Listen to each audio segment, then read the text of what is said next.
BCN న్యూస్కి స్వాగతం. తప్పు చేసిన వ్యక్తిని సమర్థించడం అంతకన్నా పెద్ద తప్పు అని భీమడోలు జనసేన మండల అధ్యక్షులు ప్రత్తి మదన్ అన్నారు. ఏలూరు జిల్లా భీమడోలు జనసేన పార్టీ కార్యాలయంలో నిర్వహించిన మీడియా సమావేశంలో ఆయన మాట్లాడుతూ తిరుమల లడ్డు వ్యవహారాన్ని పక్కదోవ పట్టించేందుకు ముఖ్యమంత్రి చంద్రబాబుపై అంబటి రాంబాబు దోషణలకు పాల్పడ్డారని విమర్శించారు. తిరుమల ప్రసాద కల్తీ అంశాన్ని కూటమి ప్రభుత్వం రాజకీయంగా చూడడం లేదని, విచారణ పూర్తిగా నిష్పక్షపాతంగా జరుగుతుందని తెలిపారు. వైసీపీ పార్టీ నాయకులకు కానీ వాళ్ళ కార్యకర్తలకు కానీ ముందుగా చెప్పదలుచుకున్నది ఏంటంటే, మీరు ఎవరో కూడా ముందుగా మీరు గ్రహించాల్సింది, ముందు మీరు అధికారంలో లేరు, మీకు రాష్ట్రంలో కనీసం ప్రతిపక్ష హోదా కూడా లేదు. అది గ్రహించి, అంటే ఎందుకంటానండి ఈ మాట, మీరు ఏదో గతంలో అధికారంలో ఉన్నట్టు మీరు చేసిన ప్రతి పనులు కానీ తప్పులు కానీ ప్రజలు ఇంకా చూస్తూ కూర్చుంటారు, అందరూ మిమ్మల్ని ఒప్పుకుంటారు అన్న ధోరణిలో. ఎందుకంటే మీ హావభావాలు, మీరు చెప్పే పదజాలం గతంలో ఎటువంటి పరిణామాలు చోటు చేసుకుందో మీరు ఇంకా అధికారంలో ఉన్నట్టు భావిస్తా, ఇప్పుడు కూడా నోటికి ఎంత వస్తే అంత సాక్షాత్తు ఆంధ్ర రాష్ట్ర ముఖ్యమంత్రిని శ్రీ నారా చంద్రబాబు నాయుడు గారిని అవమానపరిచేలాగా జుగుపిసాకరంగా, అంటే మళ్ళీ ఎవరో చెప్పేట్టుగా ఎవరో రాయలేని విధంగా అటువంటి మాటలు మీ నాయకుడు, వైసీపీ నాయకులు ఎవరైతే అంబటి రాంబాబు గారు ఉన్నారో ఆయనకి ప్రస్తావించడం, దాన్ని మరి అది పెద్ద తప్పు కాదు. ఆయన ఏదో స్వాతంత్ర సమరయోధులాగా ఆయన వెళ్ళి రాజమండ్రి సెంట్రల్ జైల్లో మీ వైసీపీ అధినేత ఎవరైతే ఉన్నారో మాజీ సీఎం జగన్మోహన్ రెడ్డి గారు కలవడం, ఎన్ని చాలా శోచనీయంగా, అంటే తప్పు చేసిన వ్యక్తిని సమర్థించడం కానీ అది అతను ప్రోత్సహించడం అవుద్ది, ఆ తప్పు మీరు కూడా చేసినట్టు అవుద్ది. ముందుగా వైసీపీ నాయకులు గమనించాల్సింది, ఒక తప్పు చేసిన వ్యక్తిని సమర్థిస్తే ఆ తప్పు మీరు చేసినట్టే అవుద్ది. అంటే ఈ విధంగా మాట్లాడండి, ఈ విధంగా మాట్లాడితే మీకు రాబోయే రోజుల్లో పదవులు ఎత్తాం, లేకపోతే పలానా వ్యక్తిగతంగా విమర్శించండి, బూతులు మాట్లాడండి, లేకపోతే ఎవరైనా రెచ్చగొట్టండి అనే విధంగా వైసీపీ నాయకులు కానీ వాళ్ళ అధినేతలు కానీ ఉన్నారు. మరి వీళ్ళ ప్రవర్తన నచ్చగే గతంలో వీళ్ళని కేవలం 11 సీట్లకు పరిమితం చేశారు. అది కూడా గమనించాలి. సాక్షాత్తు ఇది కేవలం హిందూ ధర్మం, కేవలం హిందువుకు సంబంధించిన దేవుడే కాదు, ఆంధ్ర రాష్ట్ర యొక్క గొప్పతనాన్ని చాటి చెప్పే ప్రదేశం ఏదైనా ఉందంటే అది పెద్ద తిరుపతి ఒకటి. మరి ఇది ప్రపంచవ్యాప్తంగా గర్వించదగ్గ ప్రదేశంలో పెద్ద తిరుపతి ఒకటి. అటువంటి పెద్ద తిరుపతి యొక్క ప్రతిష్టని విషయంపై గౌరవ ముఖ్యమంత్రి వర్యులు నారా చంద్రబాబు నాయుడు గారు, అలాగే ఉప ముఖ్యమంత్రి వర్యులు పవన్ కళ్యాణ్ గారు ఒక సిట్ విచారణ వేసి కేంద్ర ఆమోదంతో ఆ విచారణని రాజకీయాలకు దూరంగా నిస్వార్థంగా ఆ సిట్ కమిటీని వేసి విచారణ జరిపి ఈరోజు కల్తీ జరిగిందని చెప్పి తేల్చారు. ఈ విషయాన్ని కప్పిపుచ్చడానికి అంబటి రాయుడు అనే ఒక వ్యక్తి, మాజీ శాసనసభ్యులు గౌరవ ముఖ్యమంత్రి వారి గారిని అనలేని పదాలతో, అది జుగుప్సాకరమైనటువంటి మాటల శైలితో ఆయన అవమానపరచడం అందరికీ తెలిసిన విషయమే. ఈ విషయంపై వైఎస్ జగన్మోహన్ రెడ్డి గారు ఈ సిట్ విచారణ జరిగింది లడ్డూ కల్తీని, ఈ విషయాన్ని తప్పుదోవ పట్టించేలాగా దాని టార్గెట్ అవ్వకుండా జనాలకి ఈ విషయంపై ఎటువంటి నీచమైనటువంటి చర్య పాల్గొన్న అంబటి రాయుడు అనే వ్యక్తిని, ఆయన రాంబాబు అనే వ్యక్తిని ఈయన పరామర్శించి ఈ విషయాన్ని తప్పుదోవ పట్టించి ప్రజలకు తప్పుడు సమాచారం ఇచ్చే విధంగా జగన్మోహన్ రెడ్డి గారి వ్యవహార శైలి ఉన్నది. అలాగే ప్రతి ఒక్కరూ కూడా శాసనసభ్యులు కావాలంటే మాజీ ముఖ్యమంత్రిగా, మంత్రిగా మీ పరిధిలో సంస్కారంగా మాట్లాడి ముఖ్యమంత్రులు కానీ ఉప ముఖ్యమంత్రులు కానీ అలాగే ప్రజలు కానీ ప్రజల పట్ల కానీ మీరు మాట్లాడే విధానం ఒకసారి మీరు నెమరు వేసుకుని, మన ప్రజలకు ఏం భరోసా ఇస్తాం, మేము ఎలా మాట్లాడతాం, తీరుతెన్నులు లేకుండా మీరు ఎలా ప్రవర్తిస్తాం ఒక్కసారి మీరు ఆత్మ పరిశీలన చేసుకుని ప్రజలతో మమేకమై ఈసారైనా సరే 11 నుంచి దిగిపోకుండా మీ యొక్క వ్యవహారాన్ని మార్చుకోండి.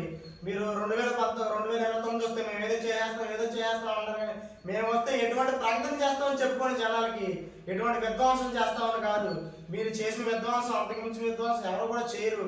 దయచేసి జగన్మోహన్ రెడ్డి గారు కానీ వైసీపీ నాయకులు, కార్యకర్తలు కానీ ప్రతి ఒక్కరు కూడా లా అండ్ ఆర్డర్ నుంచి మాట్లాడకుండా మీ యొక్క పరిధిలోనే మీరు వ్యవహార శైలిని కొనసాగించాలని భీమడోలు జనసేన పార్టీ తరఫున తెలియపరుస్తున్నాం. జై హింద్. మాజీ మంత్రి అంబటి రాంబాబు చంద్రబాబుపై చేసిన వ్యాఖ్యలను కేడీసీసీబీ చైర్మన్ విష్ణువర్ధన్ రెడ్డి ఖండించారు.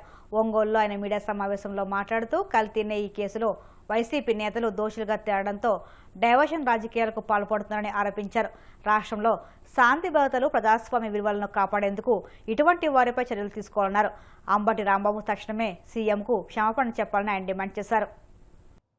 తెలుగుదేశం కేడర్ అంత బలహీనంగా లేదు అనేది గుర్తుంచుకొని మాట్లాడాలి. అధికారం ఈరోజు వస్తుంది పోతుంది, అధికారాన్ని అడ్డుపట్టకుండా మరాచక పాలనకు తెరదీయటం. ఆ రోజు నాలాంటి వాడిని మొట్టమొదటిగా రాయలసీమలో అరెస్ట్ చేయించినటువంటి ఘనత జగన్మోహన్ రెడ్డి గారి. అనవసరంగా అతని కంట శోక పెట్టించి మహిళలు అనేది కూడా లేకుండా అబద్ధపు మాటలతోని ఆయనను ఎంతో సంక్షోభానికి గురి చేసేది కాకుండా జైల్లో పెట్టారు.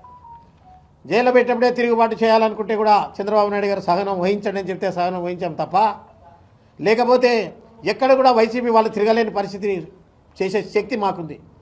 నిజంగానే మేమే అనుకుంటే ఈరోజు కర్నూలు జిల్లాలో కూడా మాట్లాడుతున్నారు కొంతమంది వైసీపీ వాళ్ళు, ఏదో యూట్యూబ్ ఫ్యాషన్ అయిపోయినట్లుంది, మేమిది అని. అటువంటి జొల్లు మాటలు మాట్లాడాలంటే మా దగ్గర ఉన్నటువంటి వాళ్ళు ఇప్పుడు ఎంతమంది ఉన్నారు? అది కాదు, ఈరోజు అంబటి రాంబాబు గారు అధికారం వచ్చినా కానీ సోషల్ మీడియాలో ఎన్నో అరాచకమైనటువంటి పనులు ఆ రోజు మాట్లాడినా కానీ భరించారు. అయినా కానీ చంద్రబాబు నాయుడు గారు కానీ లోకేష్ గారు కానీ ఏ రోజు రెచ్చగట్టలేదు. రెచ్చగొడితే మీ పరిస్థితి ఏంటి అనేది ఆలోచించుకోకుండా ఇష్టం వచ్చినట్ట అంబటి రాంబాబు మాట్లాడడం. ఏది ఆయా భాష అంబటి రాంబాబు గారు మీరు మాట్లాడింది? ఏం లకారాలతో మాట్లాడతావు? ఏం మాట్లాడుతున్నావు? ఇష్టం వచ్చినట్లు మాట్లాడి రెచ్చగొడితే ఏదో అల్లకల్లోలం చేస్తున్నారు మళ్ళీ అని చెప్పి కూటమి ప్రభుత్వంలో ఊరికేనే అభివృద్ధి చెందుతలేని రాష్ట్రంగా పేరు పడుతుందని చెప్పి రెచ్చగొట్టే విధానాలు చేసి ఎన్ని రోజులని క్యాడర్ భరిస్తారు? ఈ రాష్ట్రానికి అభివృద్ధి చేసే ఒక ముఖ్యమంత్రిని ఇష్టం వచ్చినట్లు మాట్లాడడం, లోకేష్ గారిని ఆయన జోగి రమేష్ గారు ఏం మాట్లాడుతున్నారు? జోగి రమేష్ గారు మంత్రిగా మీరు బాధ్యత రాహిత్యంగా మాట్లాడిన తర్వాత క్యాడర్ రెచ్చిపోతే మా ఇళ్లను కాల్చమని చెప్పి చంద్రబాబు నాయుడు గారిని లోకేష్ గారిని వాళ్ళ చరిత్రలో ఉందా అనేది ఒకసారి గుర్తుంచుకోండి. అట్లా రెచ్చగొడితే తిరగలేని పరిస్థితి ఉంటుంది ఎక్కడైనా కానీ. ఆలోచించకుండా అంబటి రాంబాబు గారు ఆయనకి ఇష్టం వచ్చినట్టు డ్యాన్సులు చేస్తాడు, ఇష్టం వచ్చినట్టు నోటికి వచ్చినట్టు మాట్లాడతాడు. ఇరిగేషన్ మంత్రివి నువ్వు, లా చేశానంటావు. ఏంటి రాంబాబు గారు మీరు?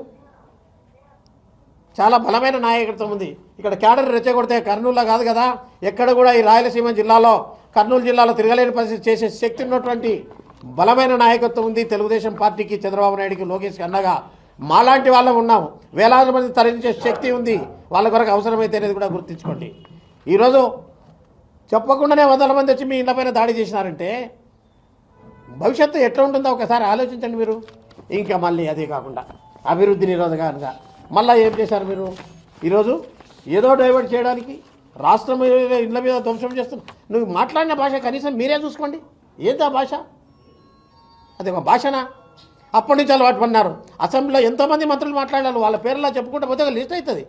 ఆ రోజు ముఖ్యమంత్రిగా జగన్మోహన్ రెడ్డి గారు మీరు ఇది సబబైన భాష కాదు, ఏదైనా కానీ విమర్శ అనేది ఉంటే వాస్తవాన్ని మాట్లాడండి. ఖచ్చితంగా ప్రభుత్వం దాంట్లో మంచివి జరిగేటుంటే మంచి చేయాలి రాష్ట్ర అభివృద్ధి కంటే తప్పకుండా సహకరించడానికి తెలుగుదేశం పార్టీ ఎప్పుడుగా అండగా ఉంటుంది. విశాఖపట్నం డివిజన్ పరిధిలోని నోటిఫైడ్ బార్ అండ్ రెస్టారెంట్లకు సంబంధించిన లైసెన్సుల ఎంపిక ప్రక్రియను పూర్తిస్థాయి పారదర్శకంగా నిర్వహించారు. లాటరీ ప్రక్రియను జాయింట్ కలెక్టర్ గోబ్బెడ విద్యాధరి స్వయంగా పర్యవేక్షించారు. డివిజన్ పరిధిలో మొత్తం 52 నోటిఫైడ్ బార్లకు గాను 27 బార్లకు దరఖాస్తులు అందాయని, వాటిలో 3 బార్ల కంటే ఎక్కువ దరఖాస్తులు రాగా మిగిలిన బార్లకు సింగిల్ అప్లికెంట్లు మాత్రమే ఉన్నట్లు జాయింట్ కలెక్టర్ వెల్లడించారు. బహుళ దరఖాస్తులు వచ్చిన బార్లకు లాటరీ పద్ధతిలో ఎంపిక చేయడంతో పాటు ప్రతి బార్కు R1, R2 రిజర్వ్ అభ్యర్థులకు కూడా ఖరారు చేస్తామన్నారు. డ్రాలో ఎంపికైన అభ్యర్థులు 18.5 లక్షల సెక్యూరిటీ డిపాజిట్ చెల్లించాల్సి ఉంటుందన్నారు. డిపాజిట్ చెల్లించిన వెంటనే ప్రొవిజనల్ లైసెన్స్ జారీ చేసి తక్షణమే వ్యాపార కార్యకలాపాలకు అనుమతిస్తామని స్పష్టం చేశారు. ఈరోజు విశాఖపట్నం డివిజన్లో మనము దగ్గర 52 నోటిఫైడ్ బార్ అండ్ రెస్టారెంట్స్ అంటే 2B బార్స్కి మనకి ఈరోజు డ్రా తీయడం జరిగింది. 52 2B బార్స్ అండ్ రెస్టారెంట్స్కి కాను మనకి 27 2B బార్స్ అండ్ రెస్టారెంట్స్కి అప్లికెంట్స్ వచ్చాయి. ఆ 27లో కూడా చూసుకుంటే ఒక 3 బార్స్ అండ్ రెస్టారెంట్స్కి మనకి డిఫరెంట్ అప్లికెంట్స్ వచ్చారు and remaining all we have same applicants. So media సమక్షంలో అందరి సమక్షంలో ఈరోజు డ్రా తీయడం జరిగింది. డ్రా తీసి ఎవరైతే ఫస్ట్గా సెలెక్ట్ చేసి ఉంటామో వాళ్ళు ఈరోజు ఈవినింగ్ లోపు 18.5 lakhs అన్నది వాళ్ళు పే చేయాలి security deposit. Once they pay మనం ప్రొవిజనల్ లైసెన్స్ ఇష్యూ చేస్తాము. ఇది కాకుండా ప్రతి ఒక్క షాప్కి కూడాను R1, R2 మనం డిజిగ్నేట్ చేశాము. ఇన్ కేస్ సెలెక్ట్ అయిన అప్లికెంట్ కనుక విత్డ్రా అయితే next we'll go for R1 and R2. So ఎవరైతే మనం ప్రొవిజనల్ లైసెన్స్ ఇస్తామో they have to get the stock immediately and they should start the operations in premises which are agreed by the rule and law. So ఎక్కడ rules and laws చెప్పిన ప్రకారమే ఆ ప్రిమిసెస్లో చేయాలి, ఎక్కడ పడితే అక్కడ చేయడానికి లేదు. That also will be following it up in the next 1 month. So will be all visiting, వీళ్ళు ఎక్కడెక్కడ షాప్స్ పెట్టి ఎక్కడ సేల్ చేస్తున్నారు అనేది కూడా ఖచ్చితంగా ప్రాపర్గా మానిటర్ చేయడం జరుగుతుంది. And within 6 installments they have to pay the full license fee, and second year third year ki 10% hike తో వాళ్ళు 83 and 90 lakhs pay చేయాల్సి వస్తుంది. Any deviation from the rule will be taken very seriously and department will take very strict action. Thank you. కొంచెం చెప్పండి. ఈరోజు government ఆదేశాల మేరకు government ఆదేశాల మేరకు విశాఖపట్నం జీవీఎంసీ పరిధిలో 52 బార్లకు నోటిఫికేషన్ చేయగా దానిలో 27 బార్లు నోటిఫికేషన్ లాటరీ జరిగింది. జాయింట్ కలెక్టర్ గారి ఆధ్వర్యంలో లాటరీ జరిగింది 27 బార్లకి. మిగతా 24 బార్లు కూడా మళ్ళీ నోటిఫికేషన్ ఇస్తాము. అది 27 బార్లకి లాటరీ జరిగింది. 27 బార్లు సక్సెస్ఫుల్ అప్లికెంట్స్ ఈవినింగ్ లోపల 18,75,000 రూపీస్ పే చేయాలి. ప్లస్ వాళ్ళకి ప్రొవిజన్ లైసెన్స్ ఇస్తాము. ప్రొవిజన్ లైసెన్స్ ఇచ్చిన తర్వాత వాళ్ళు సర్టెన్ ప్రిమిసెస్ తగ్గట్టుగా రూల్స్ తగ్గట్టుగా ప్రిమిసెస్ సెలెక్ట్ చేసుకొని వాళ్ళు వ్యాపారం చేసుకోవచ్చు రేపు నుంచి. Okay sir, thank you. Payment అయిపోయిన తర్వాత ప్రొవిజన్ లైసెన్స్ ఇస్తాము. ప్రొవిజన్ లైసెన్స్ ఇచ్చిన తర్వాత వ్యాపారం కంటిన్యూ చేసుకోవచ్చు. 1 month లోపు వాళ్ళు మిగతా రిమైనింగ్ అమౌంట్కి బీజీ ఇవ్వాలి. అది ఈ బోర్ పాలసీ 3 years వరకు బోర్ పాలసీ. సార్ ఇప్పుడు ఏ ఏరియాకి వచ్చారు? మొత్తం జీబీఎంసీ ఏరియానే, కార్పొరేషన్ ఏరియాలో ఎక్కడైనా పెట్టుకోవచ్చు. సార్ దీని రూల్స్ అని 27 మంది ఆదాయాలు 27 మంది మొత్తం. వార్తలు ముగించే ముందు ముఖ్యాంశాలు మరొక్కసారి. తిరుమల లడ్డూ నెయ్యిలో కల్తీ జరిగిందని మంత్రి పయ్యావుల కేశవ్ వెల్లడి. ఈ వ్యవహారం తెలిసిన గత వైసీపీ ప్రభుత్వం నివేదికను తొక్కిపెట్టిందని ఆరోపణ. రాయచోటలో శ్రీ భద్రకాళి సమేత వీరభద్రస్వామి ఆలయ నూతన పాలకవర్గ ప్రమాణ స్వీకారం. ఆలయ అభివృద్ధి కోసం కృషి చేయాలని మంత్రి రాంప్రసాద్ రెడ్డి సూచన. జగన్కు అధికారం పోయినా జంగిల్ రాజ్ మనస్తత్వం పోలేదు. తీవ్రస్థాయిలో దుమ్మెత్తిన టీడీపీ ఎమ్మెల్సీ భూమిరెడ్డి రాంగోపాల్ రెడ్డి. రాష్ట్రంలో రెడ్ బుక్ రాజ్యాంగం నడుస్తుందన్న వైసీపీ కడప జిల్లా అధ్యక్షులు రవీంద్రనాథ్ రెడ్డి. సామాన్య ప్రజలు బతికే పరిస్థితి లేదని వ్యాఖ్య. ఈ వార్తలు సమాప్తం. మరిన్ని వార్తల కోసం BCN digital YouTube channel, Facebook పేజీని ఫాలో అవ్వండి. అప్డేట్ వార్తల కోసం ప్లీజ్ సబ్స్క్రైబ్.